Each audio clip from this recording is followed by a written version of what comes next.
So I imagine everyone here knows a lot about Wicked already, but just in case anyone doesn't, can you give us just a quick rundown on what Wicked is?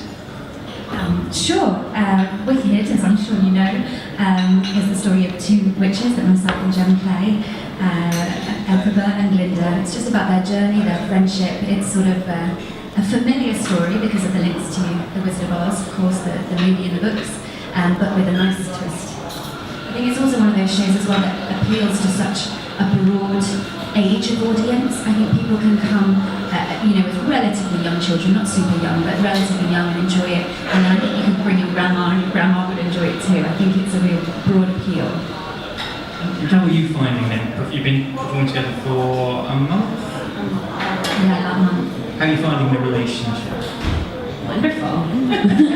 It's growing. I mean, I feel like even those first few rehearsals you have with your new, partner in crime is always so special because it's actually you are saying these words for the first time to each other, and I think that makes it, you kind of find those little moments out and those little quirks and things about that one person, and then it just grows from there. And Savannah's so easy to work with.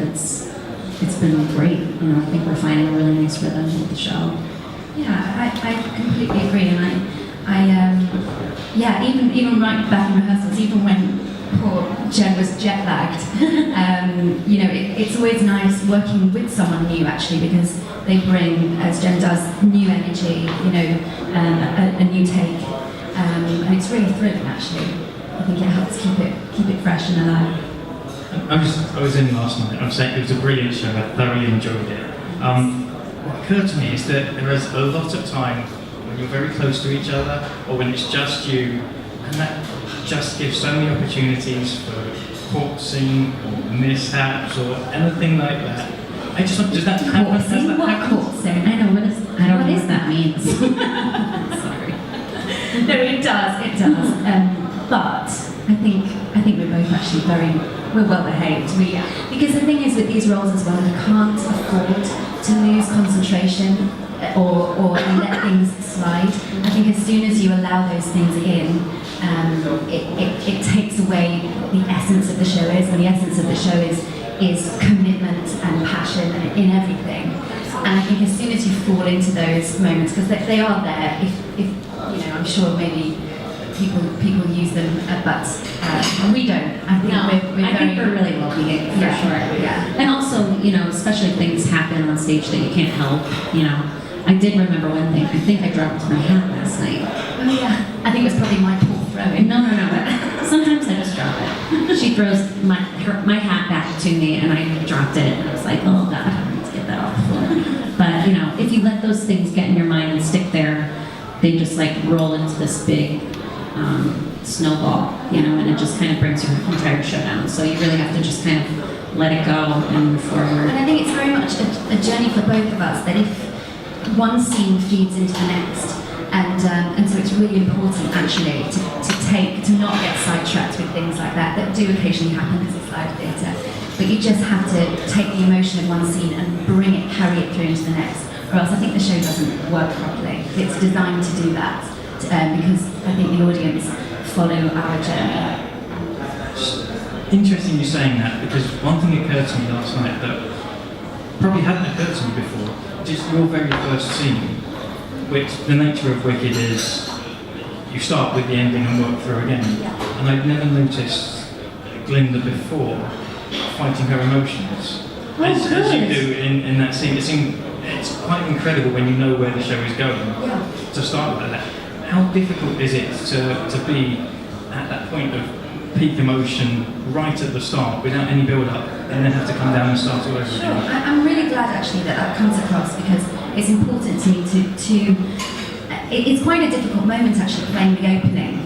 It probably appears like it wouldn't be, but it is emotionally, because you have to connect to all of those emotions of losing her at the end, but she is a public figure, and she has to deliver this message and tell the people who are thrilled that this happened, and it's very difficult. But I am quite lucky, because at the start of the show, I actually go up in the bubble, and I'm waiting there before anything begins on stage. And it's really nice to have that moment because you can really connect. There's no one around you, obviously, because you're however many feet up in the air. And I do take that moment to just think about the scene ahead. It's useful. And just speaking of big moments, Defying Gravity, I guess, it's one of those moments that I would find hard to express what it feels like to do, which is why I'm going to ask you about it. What is it like? It's one of the most recognised songs in musical theatre now. You're X feet off the ground, looking out at an auditorium, hitting this amazing note. Is there any way you can describe what's that like? No, I don't think so. I really don't. When I think about it like seriously and I really go in my mind, it makes me kind of emotional only because I love it so much. Even when I watch other people do it, I still think, I can't do it. You know what I mean? Like, it's so huge and so beautiful that like, it really is. And when there's no music and no lights and it's a rehearsal, it's terrifying because it's very high. Not as high as the bubble, which is scary. I've ridden in it. But it's so driven that it's as powerful being up there as it is feeling when you're watching it. Because it feels surreal. Like it feels like you're flying. It feels like you're taking over the world. It's really a very cool moment.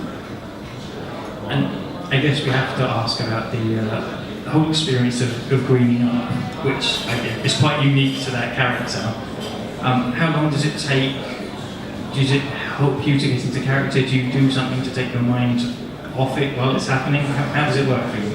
Well, I kind of treat it like a spa treatment because before this, 2 hour and 45-minute show, there's a lot of singing, there's a lot of emotional stuff that I'm, trying to get ready to go through. It's very relaxing actually for me to just kind of sit there and get my makeup done. It takes about 25, 30 minutes in total for hair and makeup, and I treat it as my emotional warm-up. I just don't really think about anything else. I just kind of sit there and let them paint my face, and it's fun. It's nice. Do you have any other rituals that you go through before you go on stage, or does the greening up just? No, not really at this point. The green makeup feels normal to me, and this makeup feels weird because I don't know. The green makeup has been on my face for so long. The only other ritual that I have before the shows, I kiss the stage with my hand. I don't kiss it with my mouth. I kiss the stage and I, say a little prayer before we go. That's about it. I actually have to really resist rituals because I can very easily slip into, I must do this and I must do this before I go on stage else I've had a bad show. So I would try and resist. I will always sing through a bit of the opening in the wing, and I will also say a very quick prayer in my head in the bubble, just that everyone will be safe and well. And it's worth mentioning at this point the incredible costumes, which sometimes people may not understand just how incredible they are. I've been very lucky on occasion to see Elphaba's dress close up. Yeah. The detail in it's incredible. It's insane. The costumes that Susan Alfredi designed are beautiful.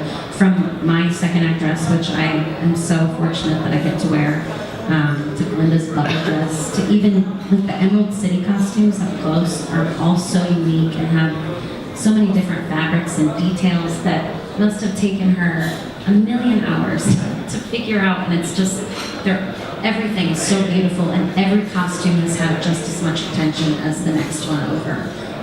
Is it a fair question to ask, to explain your Elphaba and your Glinda, who they are to you? Is that, you're able to do that, or is it just something that comes out when you go on stage? I think that is really difficult because it's like trying to have a few words to sum up a 2.5 hour journey. It's tricky.